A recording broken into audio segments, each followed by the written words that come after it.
Hello everyone, welcome to my channel. আজকে আমরা ঘাটালে হওয়া বন্যা নিয়ে কথা বলতে চলেছি। তো এখানে অনেক কিছু ডিসকাস করার আছে, চলুন শুরু করা যাক। তার আগে আমরা দেখি ঘাটাল কোথায়।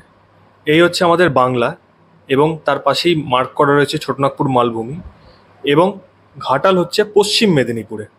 তার আগে দেখে নিই ঘাটালের বর্তমান অবস্থা। এখন ঘাটালের 12টি গ্রাম পঞ্চায়েত এবং 50টির মতো গ্রাম জলের তলায় এবং 100টির মতো গ্রাম বন্যা বিপর্যস্ত, এবং 2 লক্ষ মানুষ এই বন্যায় ক্ষতিগ্রস্ত হয়েছে। আনন্দবাজারের আর্টিকেলটি আমি তুলে ধরলাম। বৃষ্টিপাতের পরিমাণ কমলেও এখনও দুর্ভোগ কমেনি। জলস্তরের উচ্চতা কিছুটা হলে বেড়েছে, এবং এটি পরিদর্শন করতে আমাদের পঞ্চায়েত মন্ত্রী সুব্রতবাবু গেছিলেন। ঘাটালের এই বন্যা নিয়ে 2 সরকারের মধ্যে কিছু পরিমাণ মতবিরোধ হয়েছে। আমাদের রাজ্য সরকারের মতে এই ঘাটালে বন্যাটি একটি ম্যানমেড ফ্লাড, কারণ এত পরিমাণ জল ড্যাম থেকে ছাড়া উচিত হয়নি একসাথে। যদিও কেন্দ্রীয় সরকার সেই তথ্য খারিজ করেছে, এবং মিনিস্ট্রি অফ পাওয়ার থেকে আসা টুইট অনুযায়ী ডিভিসি নিজে থেকে এই ডিসিশন নেয়নি। এটি প্রত্যেকটি স্টেক হোল্ডারের সঙ্গে কনসাল্ট করার পরই নেওয়া হয়েছিল। তো আপনাদের মনে প্রশ্ন আসতেই পারে, এই ডিভিসি, স্টেক হোল্ডার, এইগুলো কি? ডিভিসি হচ্ছে Damodar valley corporation. DVC Paschimbanga এবং ঝাড়খণ্ডে অপারেট করে, এবং ডিভিসি হচ্ছে একটি মাল্টিপারপাস পাওয়ার প্রজেক্ট যেটি থার্মাল প্ল্যান্ট এবং হাইড্রো ইলেকট্রিক ড্যামসে অপারেট করে। ডিভিসি ডিভিআরআর এর অধীনে, ডিভিআরআর এর full form Damodar valley river regulation committee.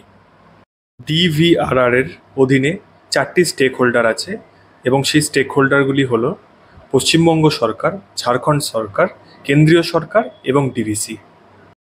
এবং ঘাটাল দিয়ে যে নদীগুলি চলে গেছে সেগুলি হলো শিলাবতী, কংসাবতী, দ্বারকেশ্বর এবং অন্যান্য কিছু নদী।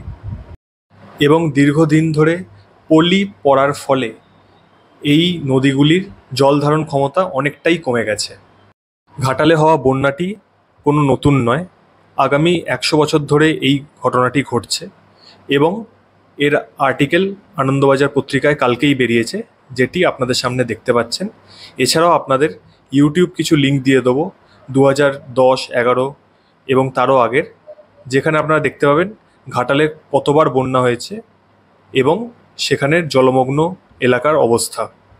তাহলে প্রশ্ন আসে, এখান থেকে বেরোনোর উপায় কী? এবং এটির একটি উপায়, যেটি হচ্ছে ঘাটাল মাস্টার প্ল্যান, যেটি নিয়ে খুব তাড়াতাড়ি আমি একটি ডিটেল ভিডিও আনবো।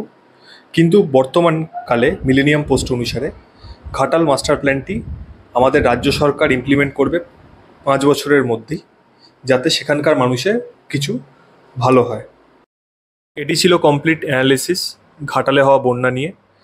আপনাদের যদি এই ভিডিওটি ভালো লাগে থাকে তাহলে লাইক করুন এবং সাবস্ক্রাইব করুন।